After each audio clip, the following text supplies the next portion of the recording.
தளபதி விஜய் கேரளா ட்ரிவாண்ட்ரம் ஏர்போர்ட்டுக்கு போயிருக்காரு நாளைக்கு முன்னாடி.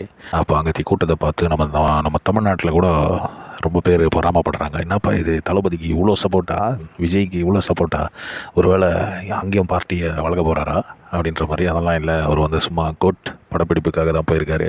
தளபதி வந்து ரொம்ப கையெல்லாம் காப்ச்சின்னு அடி ரொம்ப நிறைய பவுன்சரு இப்போலாம் வந்து அவருக்கு பாதுகாப்பு வந்து ஜாஸ்தி பண்ணிட்டாங்க.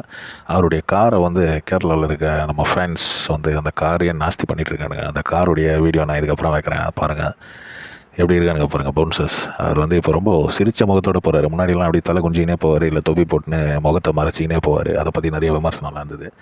இப்போ டிவிகே பார்ட்டி ஆரம்பித்ததுலேருந்து ரொம்ப ஆக்டிவாக இருக்கிறாரு. ரொம்ப சோஷியல் மீடியாவில் ரொம்ப ஹைப்பெல்லாம் கொடுக்குறாரு. காரில் போகும்போது ஒரு பையன் வந்து இவரை திரும்பி பார்த்துன்னு ஓட்டுறான் பைக்கில். அப்போ வந்து கண்ணு காட்டுறாரு, இந்த மாதிரி கை காமிச்சு, எப்போ வண்டி ரோடை பார்த்து வண்டி ஓட்டும் போது அப்படின்ற மாதிரி எப்படி காட்டினார் பார்த்தீங்களா. இந்த மாதிரி விஷயங்கள்லாம் பண்ணி கேரளாவில் வந்து இவருக்கு பெரிய ஒரு ஃபேன் பேஸ் இருக்குது. இவருடைய படங்கள் எப்போ கேரளாவில் இறங்கினாலும் காலையில் 4 மணி ஷோலாம் போடுவாங்க, 3 மணி ஷோலாம் போடுவாங்க. அந்த மாதிரி ஒரு பாப்புலாரிட்டி. அங்கே வர கொடி வேறு பாருங்கள், அதை பாருங்கள், டிவிகே பார்ட்டியோடைய கொடி வந்து அங்கே காட்டுறாங்க. தமிழக வெற்றி கழகம், தமிழக விஜய் கழகம் கூட வச்சுருக்கலாம், விஜய் பவா அப்படின்வாங்க. எப்படியோ பார்ட்டியெல்லாம் ஆரம்பிச்சிட்டாரு. ரொம்ப வேறு லெவலில் இப்போது இதெல்லாம் பண்ணின்னு இருக்காரு. ஆனால் 2026 தான் அவர் வந்து போட்டி போட போகிறாராம். இப்போது லோக்சபா எலெக்ஷனில் வந்து அவர் யாருக்கும் வேலை செய்யலை அப்படின்ற மாதிரி சொல்லியிருக்காங்க. ஆனால் எலெக்ஷன் வரும்போது அந்த நேரத்தில் யாருக்காவது ஒரு பிரச்சாரம்லாம் பண்ணுவாரா, எலெக்ஷன் கேம்பெயினிங்கெல்லாம் போவாரா அப்படின்னு தெரியல. அவருடைய கார் மேலே எத்தனை பேர் போய் விடுறானுங்க பாருங்கள். அப்படியே விழுந்து கடைசியில் வந்து அந்த காருடைய கதவெல்லாம் ஏட்டி உதச்சி ஏதோ பண்ணி கதவெல்லாம் நசுங்கி போய் கண்ணாடியெல்லாம் உடஞ்சி வேறு லெவலில் டேமேஜ் பண்ணிட்டாருங்க.